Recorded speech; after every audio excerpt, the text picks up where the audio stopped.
The studio was filled with the rich odor of roses, and when the light summer wind stirred amidst the trees of the garden, there came through the open door the heavy scent of the lilac, or the more delicate perfume of the pink flowering thorn. From the corner of the divan of Persian saddlebags on which he was lying, smoking, as was his custom, innumerable cigarettes, Lord Henry Wotton could just catch the gleam of the honey-sweet and honey-colored blossoms of a laburnum, whose tremulous branches seemed hardly able to bear the burden of a beauty so flame-like as theirs.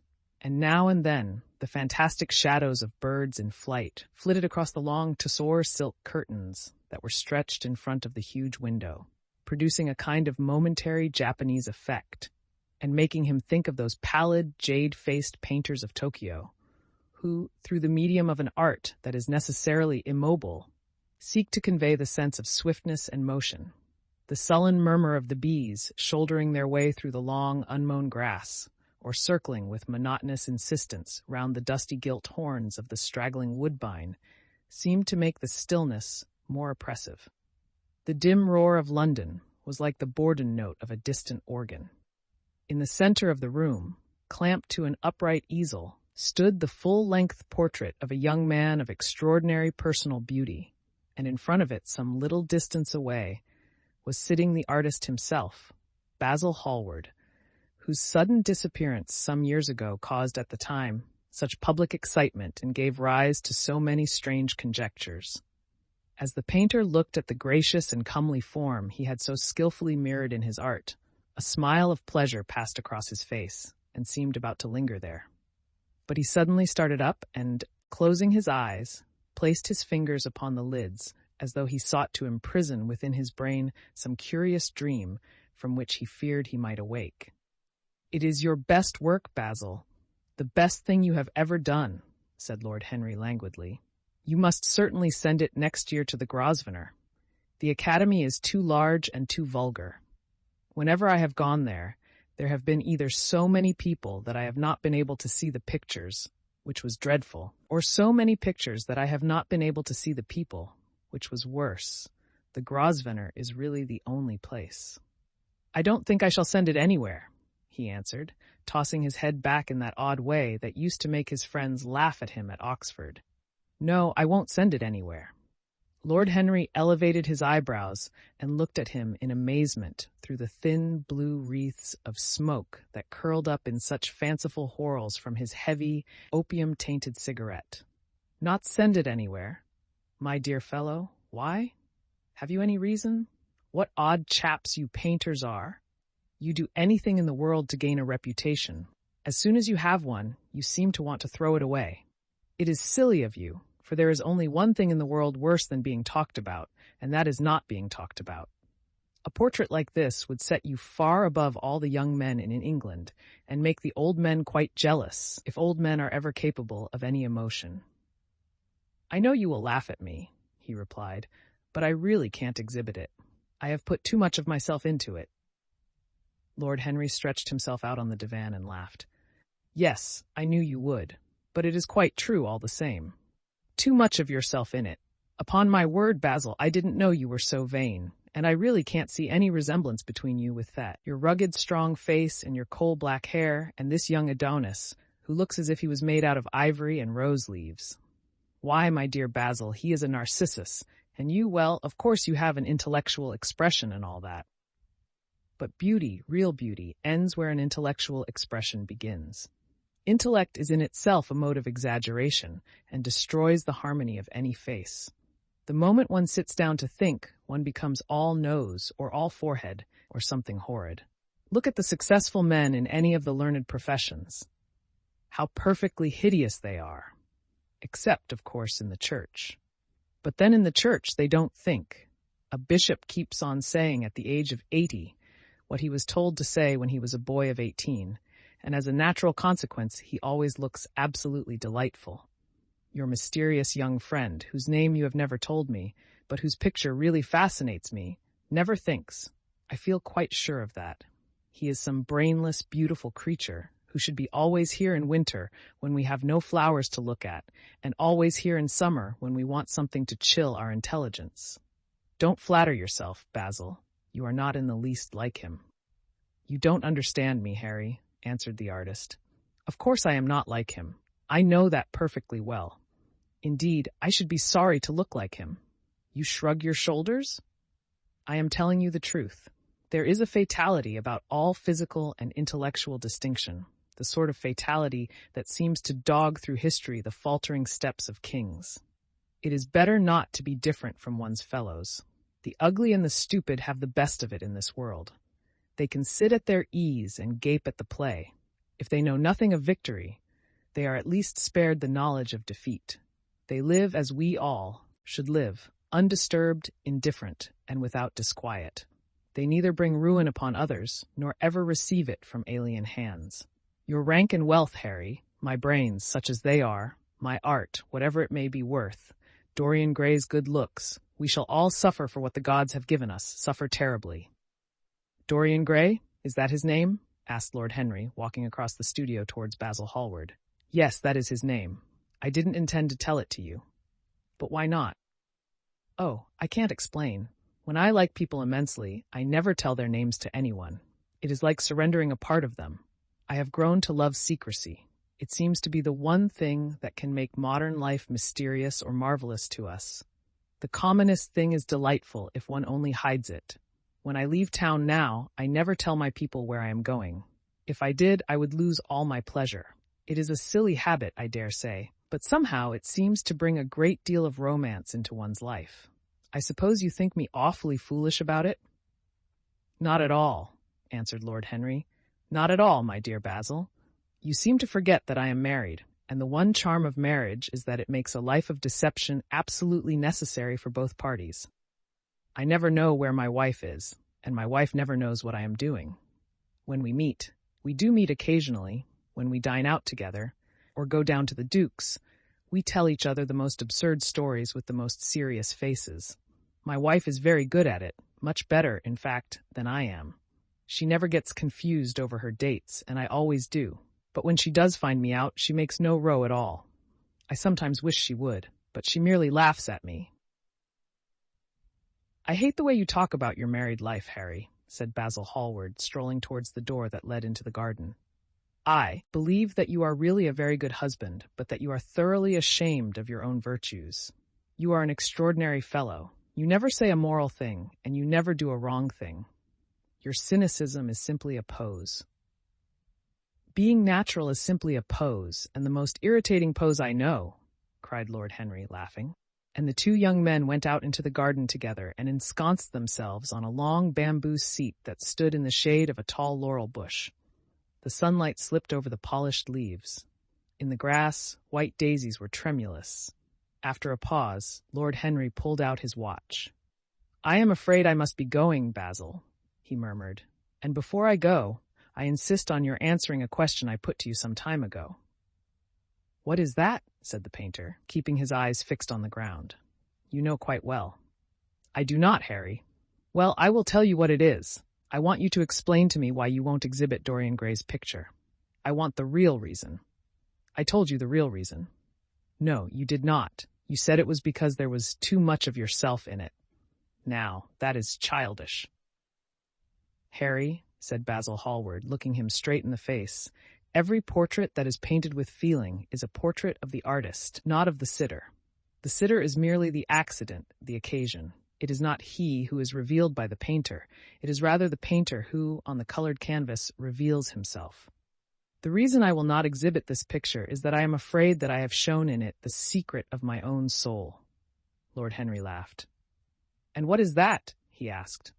"I will tell you," said Hallward, but an expression of perplexity came over his face. "I am all expectation, Basil," continued his companion, glancing at him. "Oh, there is really very little to tell, Harry," answered the painter, "and I am afraid you will hardly understand it. Perhaps you will hardly believe it." Lord Henry smiled, and leaning down, plucked a pink-petaled daisy from the grass and examined it.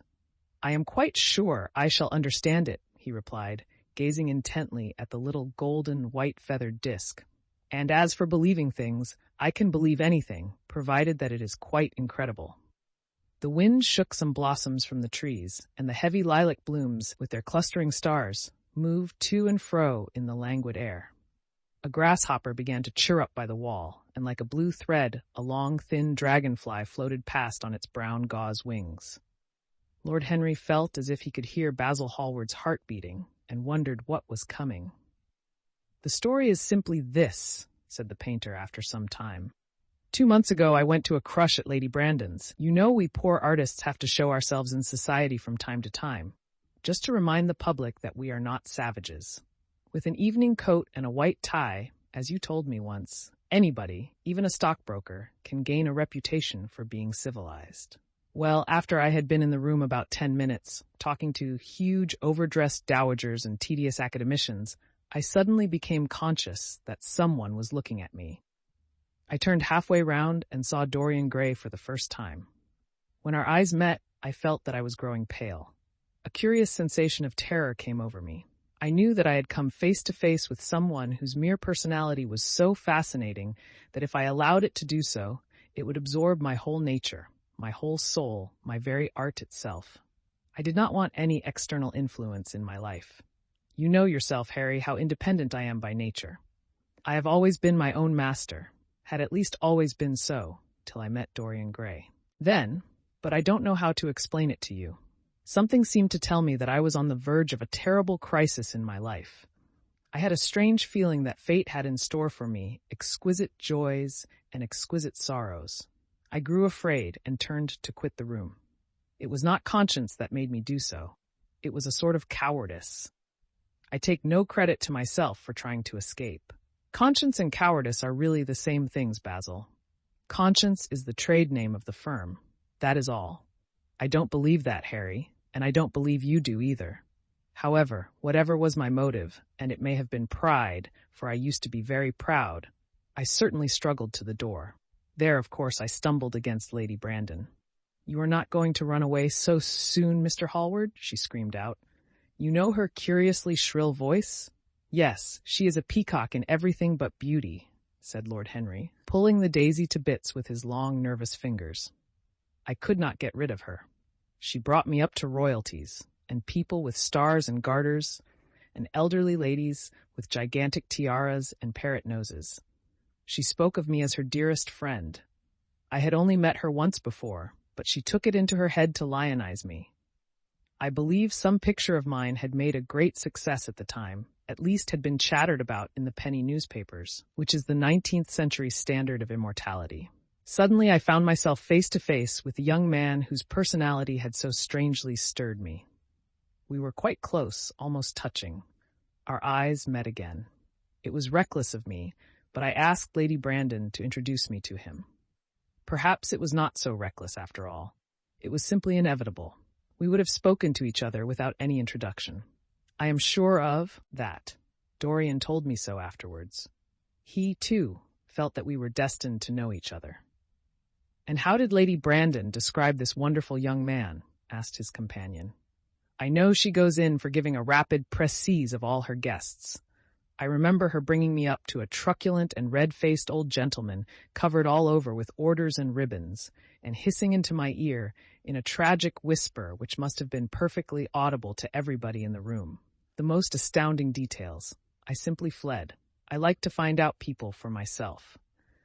But Lady Brandon treats her guests exactly as an auctioneer treats his goods. She either explains them entirely away or tells one everything about them except what one wants to know." "Poor Lady Brandon. You are hard on her, Harry," said Hallward listlessly. "My dear fellow, she tried to found a salon and only succeeded in opening a restaurant. How could I admire her? But tell me, what did she say about Mr. Dorian Gray?" "Oh, something like, 'Charming boy, poor dear mother and I absolutely inseparable. Quite forget what he does, afraid he doesn't do anything. Oh yes, plays the piano. Or is it the violin, dear Mr. Gray?' Neither of us could help laughing, and we became friends at once. Laughter is not at all a bad beginning for a friendship, and it is far the best ending for one," said the young lord, plucking another daisy. Hallward shook his head. "You don't understand what friendship is, Harry," he murmured. "Or what enmity is, for that matter. You like everyone. That is to say, you are indifferent to everyone." "How horribly unjust of you!" cried Lord Henry, tilting his hat back and looking up at the little clouds that, like raveled skeins of glossy white silk, were drifting across the hollowed turquoise of the summer sky. Yes, horribly unjust of you. I make a great difference between people. I choose my friends for their good looks, my acquaintances for their good characters, and my enemies for their good intellects. A man cannot be too careful in the choice of his enemies. I have not got one who is a fool. They are all men of some intellectual power, and consequently they all appreciate me. Is that very vain of me? I think it is rather vain. I should think it was, Harry, but according to your category I must be merely an acquaintance. My dear old Basil, you are much more than an acquaintance, and much less than a friend. A sort of brother, I suppose. Oh, brothers. I don't care for brothers. My elder brother won't die, and my younger brothers seem never to do anything else. Harry, exclaimed Hallward, frowning. My dear fellow, I am not quite serious, but I can't help detesting my relations. I suppose it comes from the fact that none of us can stand other people having the same faults as ourselves. I quite sympathize with the rage of the English democracy against what they call the vices of the upper orders. The masses feel that drunkenness, stupidity, and immorality should be their own special property, and that if any one of us makes an ass of himself, he is poaching on their preserves. When poor Southwark got into the divorce court, their indignation was quite magnificent. And yet I don't suppose that 10% of the proletariat live correctly. I don't agree with a single word that you have said, and, what is more, Harry, I feel sure you don't either. Lord Henry stroked his pointed brown beard and tapped the toe of his patent leather boot with a tasseled ebony cane. How English you are, Basil! That is the second time you have made that observation. If one puts forward an idea to a true Englishman, always a rash thing to do, he never dreams of considering whether the idea is right or wrong. The only thing he considers of any importance is whether one believes it oneself. Now, the value of an idea has nothing whatsoever to do with the sincerity of the man who expresses it. Indeed, the probabilities are that the more insincere the man is, the more purely intellectual will the idea be, as in that case it will not be colored by either his wants, his desires, or his prejudices. However, I don't propose to discuss politics, sociology, or metaphysics with you. I like persons better than principles, and I like persons with no principles better than anything else in the world. Tell me more about Mr. Dorian Gray. How often do you see him? Every day. I couldn't be happy if I didn't see him every day. He is absolutely necessary to me. How extraordinary. I thought you would never care for anything but your art. He is all my art to me now, said the painter gravely. I sometimes think, Harry, that there are only two eras of any importance in the world's history. The first is the appearance of a new medium for art, and the second is the appearance of a new personality for art also. What the invention of oil painting was to the Venetians, the face of Antinous was to late Greek sculpture, and the face of Dorian Gray will someday be to me. It is not merely that I paint from him, draw from him, sketch from him. Of course, I have done all that, but he is much more to me than a model or a sitter. I won't tell you that I am dissatisfied with what I have done of him, or that his beauty is such that art cannot express it. There is nothing that art cannot express, and I know that the work I have done since I met Dorian Gray is good work, is the best work of my life. But in some curious way, I wonder will you understand me? His personality has suggested to me an entirely new manner in art, an entirely new mode of style. I see things differently. I think of them differently. I can now recreate life in a way that was hidden from me before. A dream of form in days of thought. Who is it who says that? I forget, but it is what Dorian Gray has been to me. The merely visible presence of this lad, for he seems to me little more than a lad, though he is really over 20, his merely visible presence. Ah! I wonder, can you realize all that that means? Unconsciously, he defines for me the lines of a fresh school, a school that is to have in it all the passion of the romantic spirit, all the perfection of the spirit that is Greek, the harmony of soul and body. How much that is. We in our madness have separated the two, and have invented a realism that is vulgar, an ideality that is void. Harry, if you only knew what Dorian Gray is to me. You remember that landscape of mine, for which Agnew offered me such a huge price, but which I would not part with. It is one of the best things I have ever done. And why is it so? Because, while I was painting it, Dorian Gray sat beside me. Some subtle influence passed from him to me, and for the first time in my life I saw in the plain woodland the wonder I had always looked for and always missed. Basil, this is extraordinary. I must see Dorian Gray. Hallward got up from the seat and walked up and down the garden. After some time he came back. Harry, he said, Dorian Gray is to me simply a motive in art. You might see nothing in him. I see everything in him. He is never more present in my work than when no image of him is there. He is a suggestion, as I have said, of a new manner. I find him in the curves of certain lines, in the loveliness and subtleties of certain colors. That is all. Then why won't you exhibit his portrait? Asked Lord Henry. Because, without intending it, I have put into it some expression of all this curious artistic idolatry, of which, of course, I have never cared to speak to him. He knows nothing about it. He shall never know anything about it. But the world might guess it, and I will not bare my soul to their shallow prying eyes. My heart shall never be put under their microscope. There is too much of myself in the thing, Harry. Too much of myself. Poets are not so scrupulous as you are. They know how useful passion is for publication. Nowadays, a broken heart will run to many editions. I hate them for it, cried Hallward. An artist should create beautiful things, but should put nothing of his own life into them. We live in an age when men treat art as if it were meant to be a form of autobiography. We have lost the abstract sense of beauty. Some day I will show the world what it is, and for that reason the world shall never see my portrait of Dorian Gray. I think you are wrong, Basil, but I won't argue with you. It is only the intellectually lost who ever argue. Tell me, is Dorian Gray very fond of you? The painter considered for a few moments. He likes me, he answered after a pause. I know he likes me. Of course I flatter him dreadfully. I find a strange pleasure in saying things to him that I know I shall be sorry for having said. As a rule, he is charming to me, and we sit in the studio and talk of 1,000 things. Now and then, however, he is horribly thoughtless, and seems to take a real delight in giving me pain. Then I feel, Harry, that I have given away my whole soul to someone who treats it as if it were a flower to put in his coat, a bit of decoration to charm his vanity, an ornament for a summer's day. Days in summer, Basil, are apt to linger, murmured Lord Henry. Perhaps you will tire sooner than he will. It is a sad thing to think of, but there is no doubt that genius lasts longer than beauty. That accounts for the fact that we all take such pains to over-educate ourselves. In the wild struggle for existence, we want to have something that endures, and so we fill our minds with rubbish and facts in the silly hope of keeping our place. The thoroughly well-informed man, that is the modern ideal. And the mind of the thoroughly well-informed man is a dreadful thing. It is like a bric-a-brac shop, all monsters and dust, with everything priced above its proper value. I think you will tire first, all the same. Some day you will look at your friend and he will seem to you to be a little out of drawing, or you won't like his tone of color or something. You will bitterly reproach him in your own heart and seriously think that he has behaved very badly to you. The next time he calls, you will be perfectly cold and indifferent. It will be a great pity, for it will alter you.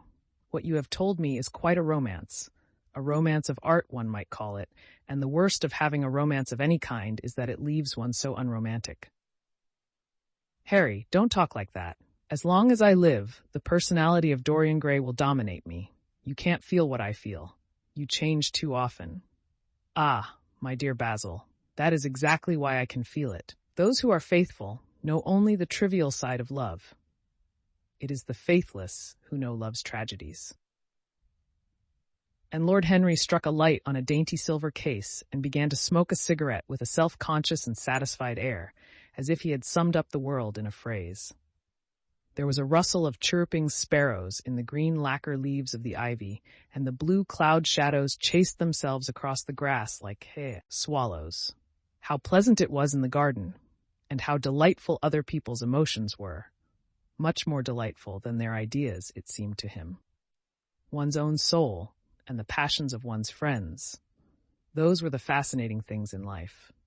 He pictured to himself with silent amusement the tedious luncheon that he had missed by staying so long with Basil Hallward.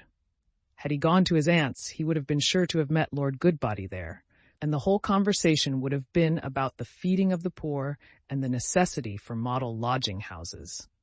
Each class would have preached the importance of those virtues, for whose exercise there was no necessity in their own lives. The rich would have spoken on the value of thrift, and the idle grown eloquent over the dignity of labor. It was charming to have escaped all that. As he thought of his aunt, an idea seemed to strike him.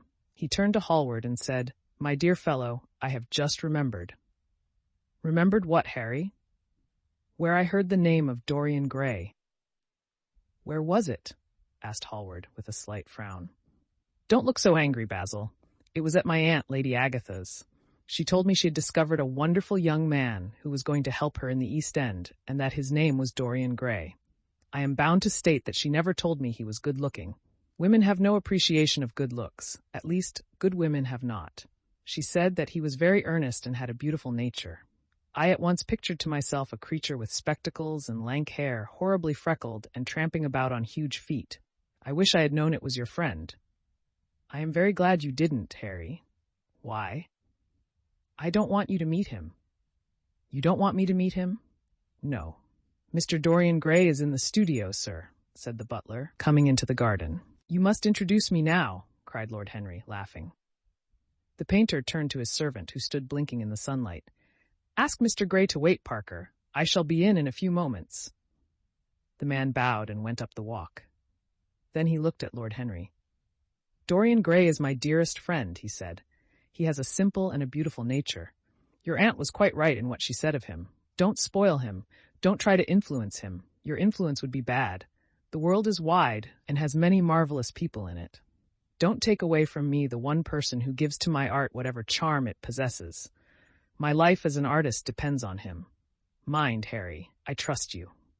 He spoke very slowly, and the words seemed wrung out of him almost against his will.